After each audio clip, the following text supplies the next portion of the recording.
Look, it's all zeros. 0% financing, 0% down, 0% repairs and labor costs for 10 years. Experience the premier difference today. Financing is available with approved credit. Offer expires 9/30/2024. Premier Heating and Air is offering system checkups. Heat or AC, your choice, $49.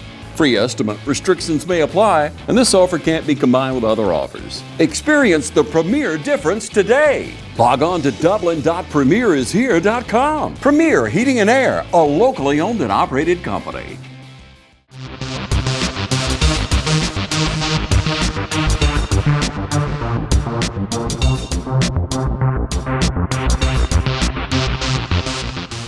Welcome everybody. I'm glad to have with me today Erik Walton, and we are here at GMC, Georgia Military College. Tell me the most fun about your job. Georgia Military College, and the best fun about my job is the students are the best part.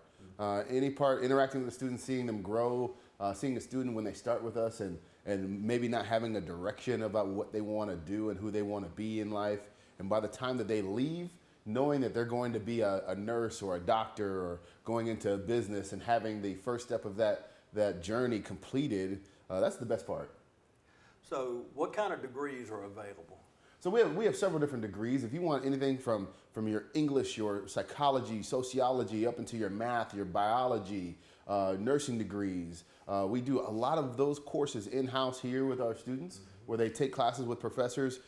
They may take some classes online at the end of their educational career, but the vast majority of all their classes they do here. Yeah. So you have associate's degrees and you have bachelor degrees. Yes. So, and some of the degrees that I've not found at other schools, especially here locally, is like Homeland Security and things like that. What got GMC down that path? Well, Georgia Military College, and having its connection with the military, looks at a lot of the needs that our traditional students need, our nation needs, and our military needs. And with Homeland Security and with cybersecurity, especially those two, we've seen a huge influx of students because that's a need nationally. As you've known, you've seen a lot of cyber attacks that we've had on our country. And so Homeland Security, finding those individuals who may perpetrate those attacks, cybersecurity, protecting our electronic infrastructure against those attacks. Those are huge needs, and those are some of the degrees we've seen a lot of growth in at this campus and other campuses across the state. And it's really good pay. You're going to work. Yes. If you get a degree in cyber attack or Homeland Security, there is a job for you. That's the good thing, and a good paying job. And it's one, I think, every person that works wants to be productive. They want to make a difference, and that's something you really gonna make a difference when you are tracking down. And I don't even know how to do it. I have trouble with my smartphone. I have to get the grandkids to set something up for me. So my generation is a lot tougher, but this younger generation, you're going to be left behind if you're not well versed in computers, and you got to be totally literate, don't you? You do, and what's beautiful about Homeland Security and the cybersecurity degrees is many people think that you still need to go on beyond the associate's degree level and get another degree in those areas. Many of our students, especially in that cybersecurity program, are hired on right after they get their cybersecurity degree, and they finish their training in-house when they get to wherever they go in cybersecurity. And so that's a huge benefit to them. They have the computer skills that the industry requires, and they actually can go straight into the workforce and making great money, just like you said, just with an associate's degree. Yeah, some stay on and get their bachelor's, but many of them with the associate's degree are making great money. They're ready to go to work, ain't they? They're ready to go. And what about non-traditional students? How many of those, not number-wise, but are you seeing an influx of non-traditional? We have seen a steady movement of non-traditional students. We've actually had a growth in the last year of non-traditional students at this campus. But non-traditional students have been steady. Most of them come to school in the afternoon and evening here at the Dublin campus. They may have another job where they work full-time during the day. They may have children that they take care of or have a need for or have to care for. And so they come in the afternoons after work, after taking care of the school, and other people come home. And they get their degrees as well. We have many students. Some of them also come to school during the day, during the early hours. But it does not matter your age. You are accepted here at Georgia Military College. We have students that range from 16 to 60. Yeah.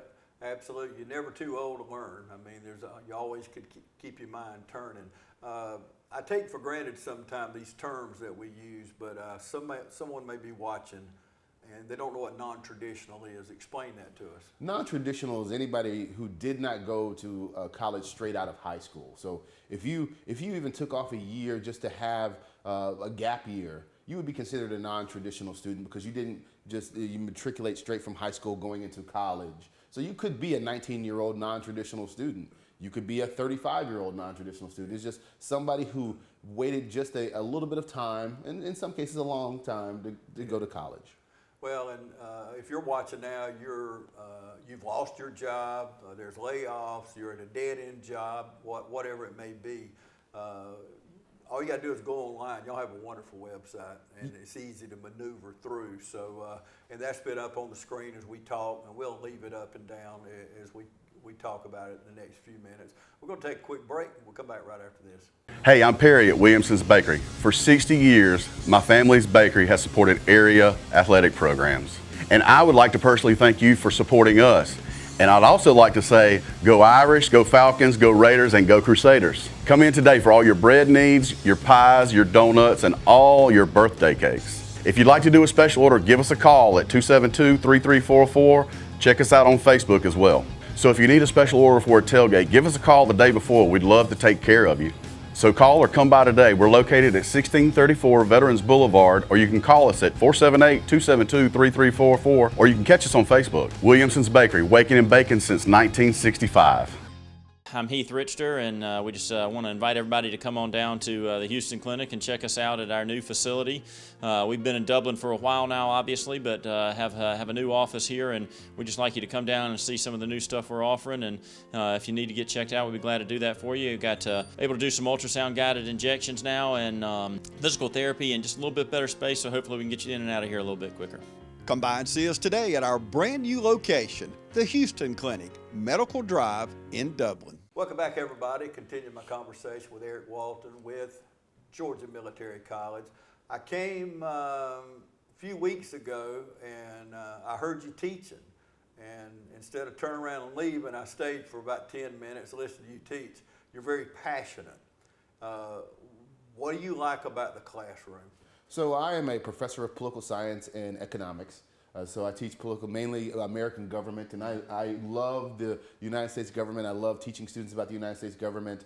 I find that if I'm piqued in what I teach, my students will usually come out of my classroom with more of an interest in government, because I know that with a lot of the discourse, a lot of the communication that we have in that area, people sometimes turn off when people talk about the government. And I found a way through just interacting with my students, finding commonalities and those interactions that we do very well. So, and I love the classroom. I love being able to bring something out of people who, especially that have usually a disdain or a disinterest in my area, to have them actually have an interest and want to be engaged themselves by the time they leave my classroom. So, and we need to be. Even in high school, we always had civics, and I always loved history, American history.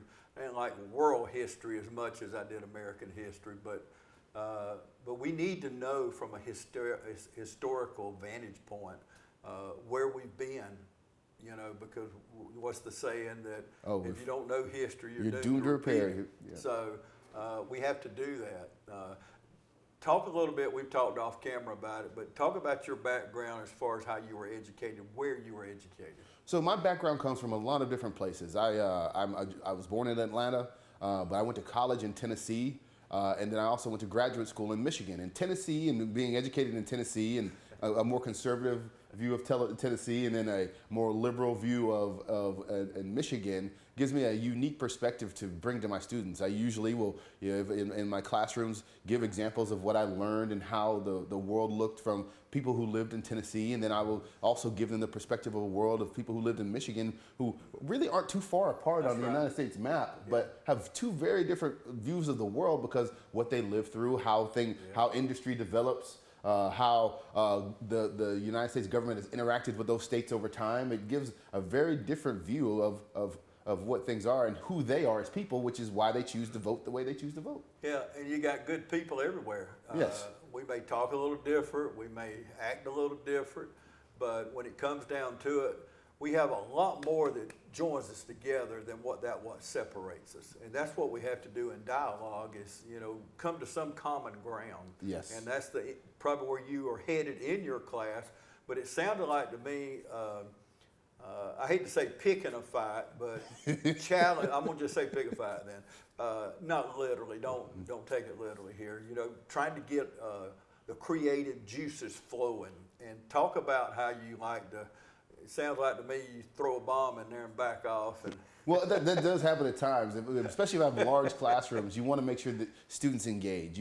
One of the big things about learning is to be engaged in class, and you don't want to be a student that just sits there and just takes things in only. You want to add to what's going on. And there are some times that where my students who only have one viewpoint and only giving that one viewpoint, I may pick a fight and give an opposing viewpoint, no matter what it is. If it's a more left-leaning viewpoint, I'm going to give a conservative side of it. If it's more of a right-leaning viewpoint, I might give a more liberal side of it, just to make sure we have that conversation and both ideas are in the room. And it's good for people to at least hear that in a space where they don't have to worry about expressing it. And then we can actually learn from one another, and that's been a big part of how I've always taught, and I think it's been beneficial to the probably thousands of students that I've taught in my time as a professor now. I know it is. It has to be, because I would love to be in your class, because I'm one of those, I can argue the point.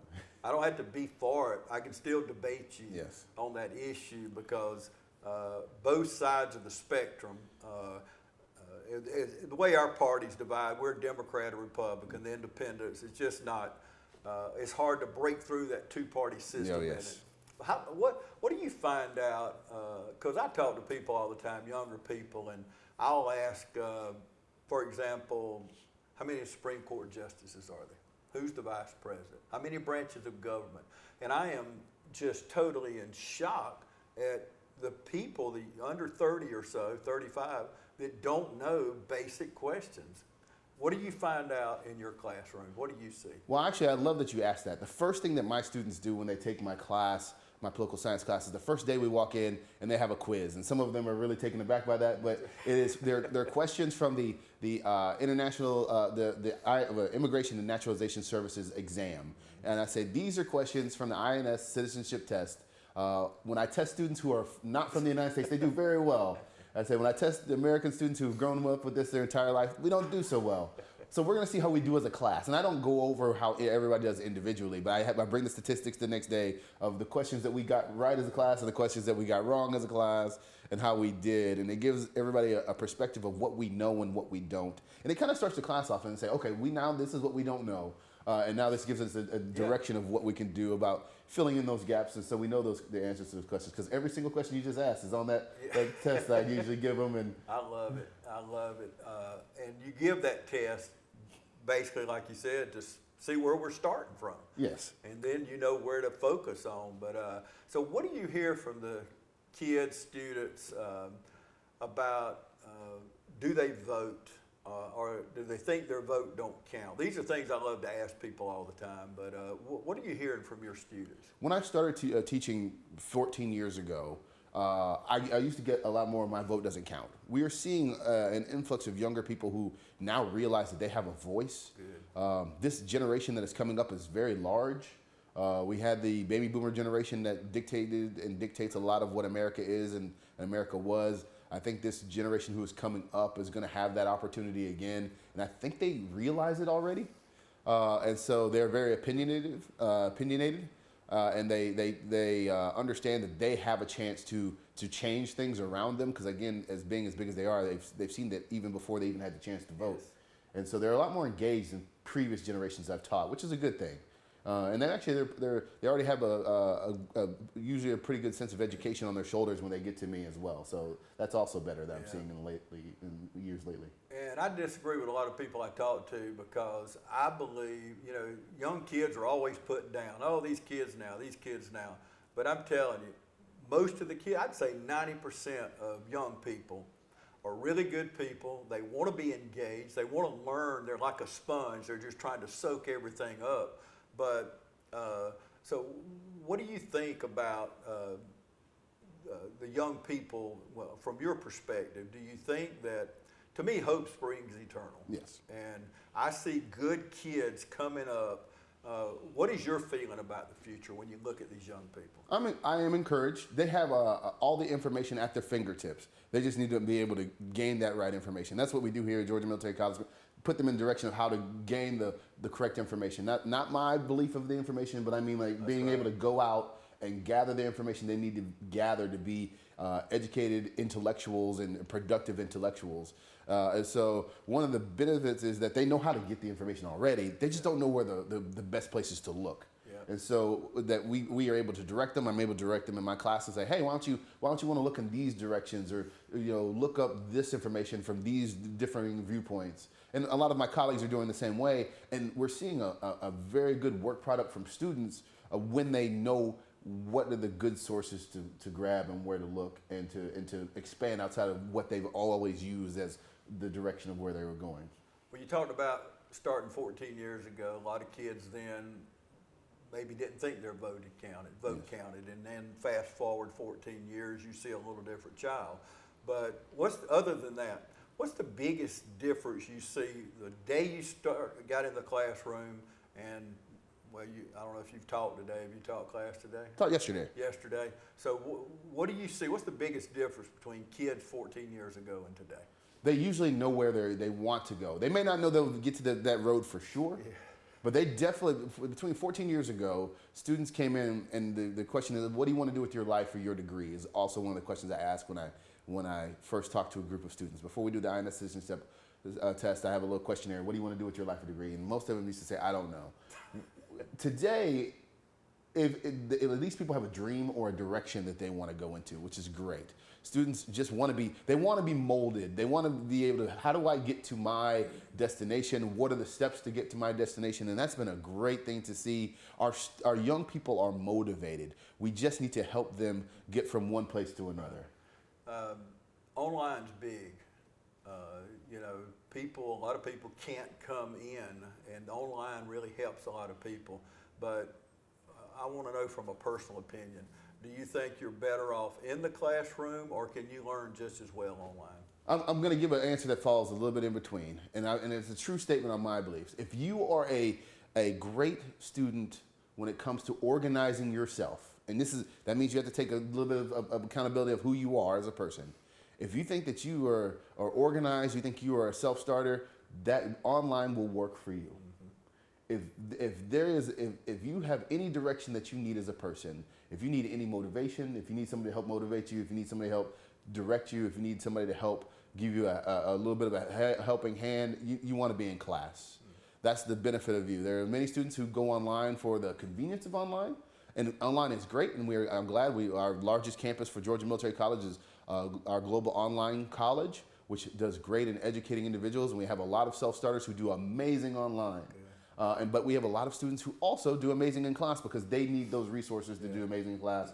And I think if you can take that self-evaluation of your person and know that where you need to be, you're going to do great in both. Yeah. But again, that's the one thing. If you don't take that evaluation of yourself, you're not going to do well in that online space because it's going to require those motivations that I just talked about. Yeah, well, I'm a self-starter, but I would want to be in class. I would think, it's like church to me, post-COVID. You know this, people have not come back like they were before COVID. And I hear it all the time. James, I watch it online. I watch it on Facebook Live. But it's not the same as being with like-minded people. We need each other to encourage, and the relationships that you get, just say at Georgia Military College. You come and sit in a classroom every day. I guarantee you, I know I've talked to students at most of these schools in town, and they have gained probably lifelong friends by being in class with them, and they get to get in study groups and help each other. And I believe I would do better in a classroom setting, and we're all different, and that's why you got both ways. For myself personally, the classroom in class was best for me. I've taken in-class and online classes, and by far in-class was best for me. That interaction with meeting somebody with lifelong friends, my best friend I met in college, and we were best friends, 25-year relationship, and love for one another as brothers. I met him in college, and we were best friends today. And the background, the information you gain in the classroom is I would say, invaluable. If you're looking for that interaction, you're looking for the ability to really grow and expand on your knowledge through getting different viewpoints. Because a lot of times, if you are isolated, you're not going to get all the possible information. And so take advantage. If you're in class, take advantage of in-class.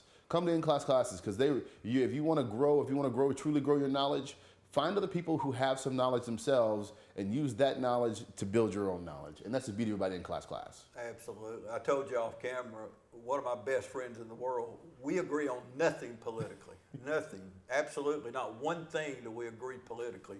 But we have a love for each other because of that belief. You know, if you don't believe in something, they say you'll fall for anything. Oh, yes. So, and there's things we can negotiate on, but there's certain things I'm just ironclad, done stuck a stick in it, and it's staying right there. But I still love you just because we disagree. Oh, yes. And if you and I stayed here for an hour, we're going to disagree on something, but we still love each other as brothers. Oh, yes. I mean, it's just, and it should be. Somebody may be watching now and say, well, no, I don't like that one because they voted for her or voted for him or whatever. But no, we need each other. We need each other. Yes. This is all our community, all of our countries, and Yes.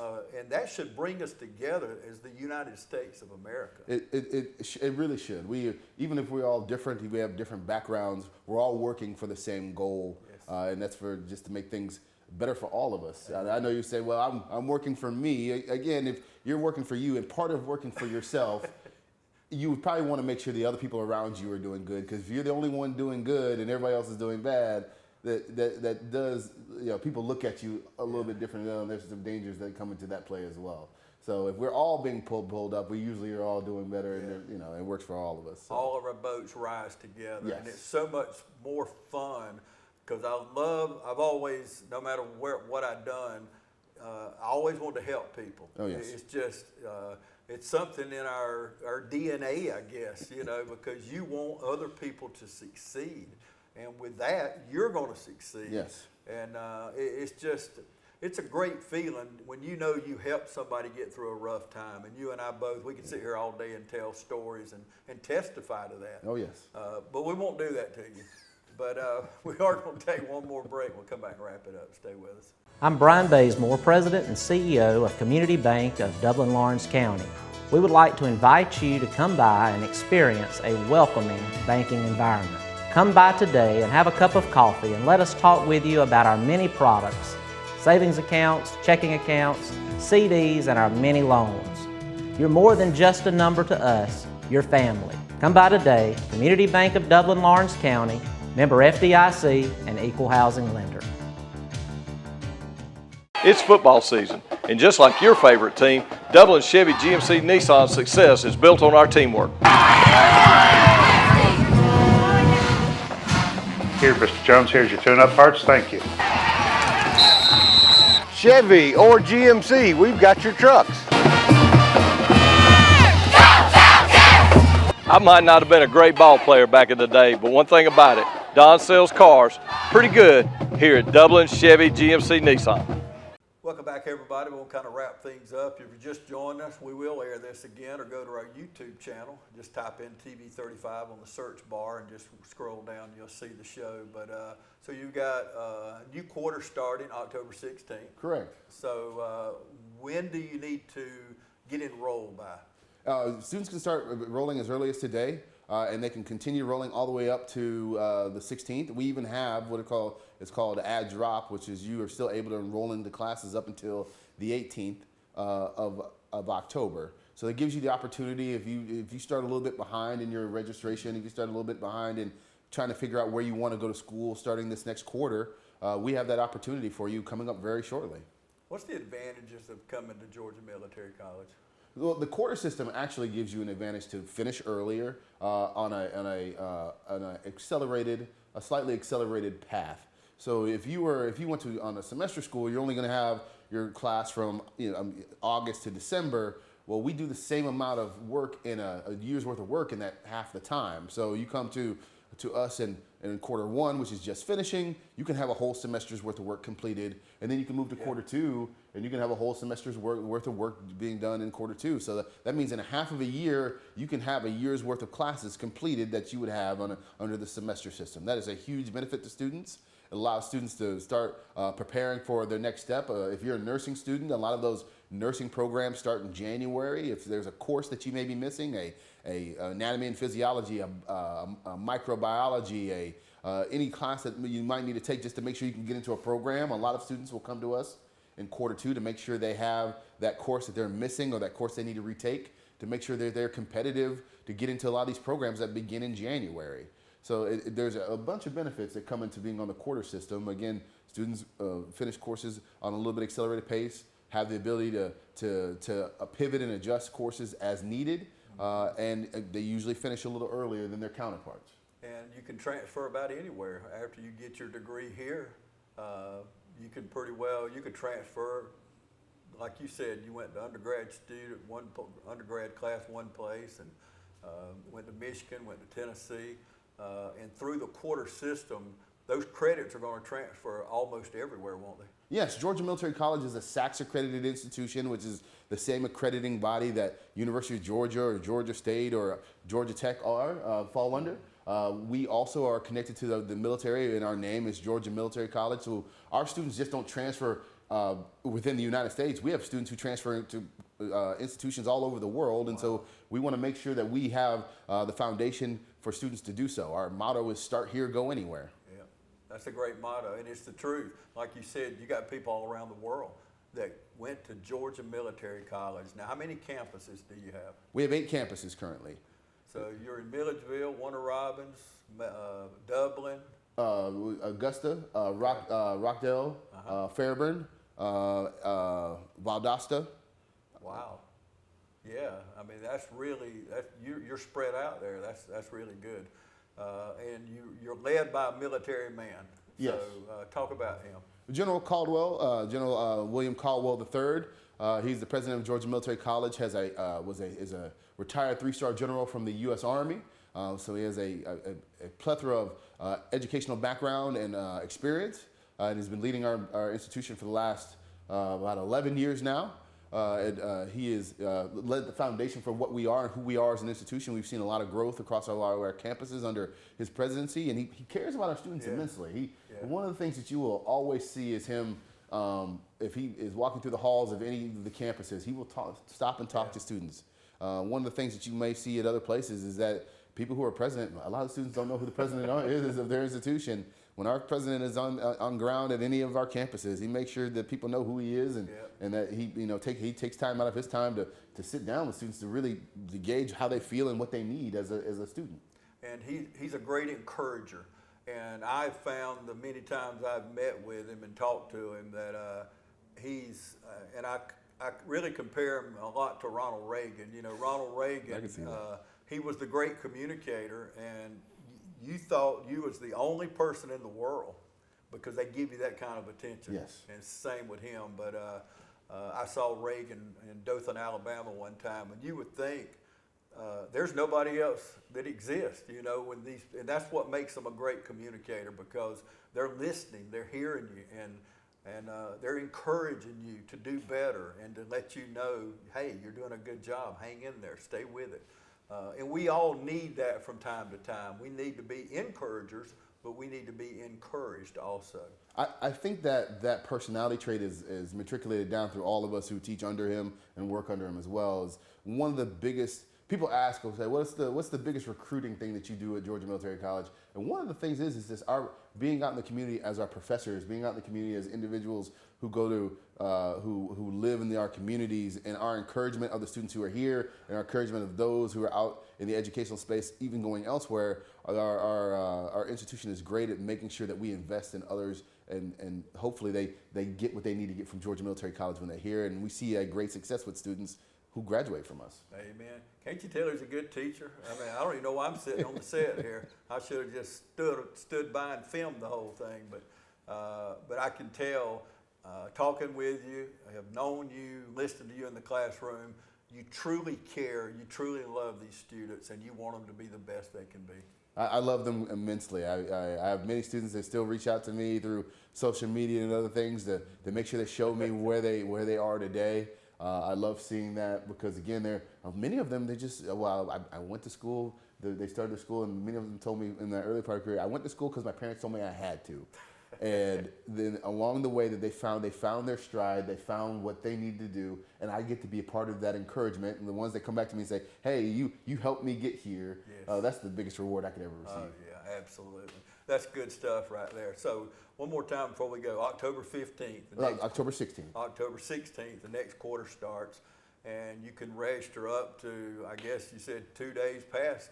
Yes, we do. Ad drop ends on the 18th. So students, even if you do not make it in on October 16th, but you are almost there, come to us and we can definitely get you in class up to the 18th. And we would love to have you as a Georgia Military College student. And you couldn't go to school at a more beautiful campus here. We're in the, if you can't find us, look for the tallest building in downtown Dublin and just go there. And here's where we are. The directions, instructions are in the lobby, so you'll know where to go. So Georgia Military College, it's a great place to come and be a part of. Great students, great professors, and you get a great education here. And next quarter starts October 16th. Thank you, Eric. I appreciate you talking with me. Thank you very much. I enjoyed talking with you. Thank you so much. Thank you for joining us today.